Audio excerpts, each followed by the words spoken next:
तर hello hi नमस्कार मित्रांनो. आज माझी किटली झालेली खराब, मग मी सुटलो इलेक्ट्रिशियनच्या दुकानकडं. बघत होता इलेक्ट्रिशियन दुकानवाल्यानं काय वेगवेगळं सगळं पार्ट वेगळं इकडं तिकडं काढून ठेवलेलं.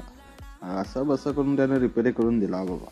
मग घेतलो माझी होंडा कशी आहे बघा. किटली व्यवस्थित हा काय बघायला चेक करायला मी अंडी घेतलो. अंडी घेऊन दादा अंडी पॅक करून दिला. पैसे वगैरे पे केलो आणि अंडी घेऊन आलो. मग अंडी कुठं तर हातातनं पडून फुटतील म्हणून किटलीमध्ये घालून गेलो की गुळगुळीत गोलीगत. सायकल पंचर झालेली, मग त्याचे पंचरवाल्याचे पैसे द्यायचे होते. पंचरवाला इकडे भेटला, मग त्याला दिलं 20 रुपये. काढून घे बाबा तुझं, कुठं तर देणं नको माझ्यावरती म्हणून देऊन आलो. दादा खुश आणि मी सुटलो कॅम्पकडं झंझटीत एकदम 80च्या स्पीडनं. माझी कशी आहे होंडा, निवांत आहे बघा. आलं तर वाटलं तर माझ्या दोस्तानं पाणीपुरी घेऊन ठेवलेलं बाबा, आणि अंडी कुडाला घातलं त्याला का राहायला होईना. म्हटलं किटली एक नंबर काम करत होते.